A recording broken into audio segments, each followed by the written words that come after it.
اور کیا تمہیں موسیٰ کے حال کی خبر ملی ہے؟ جب انہوں نے آگ دیکھی تو اپنے گھر والوں سے کہا کہ تم یہاں ٹھہرو، میں نے آگ دیکھی ہے، میں وہاں جاتا ہوں، شاید اس میں سے میں تمہارے پاس انگارہ لاؤں یا آگ کے مقام سے اپنا رستہ معلوم کر سکوں۔ پھر جب وہ وہاں پہنچے تو آواز آئی کہ اے موسیٰ،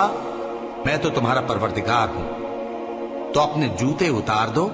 تم یہاں پاک میدان یعنی طویٰ میں ہو، اور میں نے تم کو منتخب کر لیا ہے، تو جو حکم دیا جائے اسے سنو۔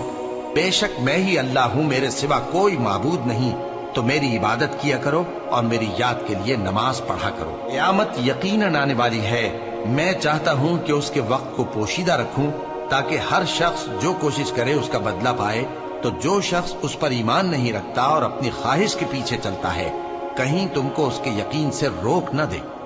تو اس صورت میں تم ہلاک ہو جاؤ۔ اور اے موسیٰ، یہ تمہارے داہنے ہاتھ میں کیا ہے؟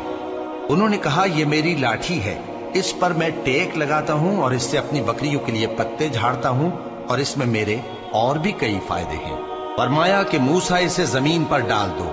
تو انہوں نے اس کو ڈال دیا اور وہ یکا یک سانپ بن کر دوڑنے لگا۔ فرمایا کہ اسے پکڑ لو اور ڈرنا مت، ہم اس کو ابھی اس کی پہلی حالت پر لوٹا دیں گے، اور اپنا ہاتھ اپنی بغل میں دبا لو کہ وہ کسی عیب و بیماری کے بغیر سفید چمکتا دمکتا نکلے گا۔ یہ دوسری نشانی ہے تاکہ ہم تمہیں اپنے بڑے بڑے نشانات دکھائیں۔ تم فرعون کے پاس جاؤ کہ وہ سرکش ہو رہا ہے، کہا اے میرے پروردگار، اس کام کے لیے میرا سینہ کھول دے اور میرا کام آسان کر دے، اور میری زبان کی گرہ کھول دے تاکہ وہ میری بات سمجھ لے، اور میرے گھر والوں میں سے ایک کو میرا وزیر یعنی مددگار مقرر فرما، یعنی میرے بھائی ہارون کو، اس سے میری کمر کو مضبوط کر اور اسے میرے کام میں شریک کر، تاکہ ہم تیری بہت سی تسبیح کریں اور تجھے کثرت سے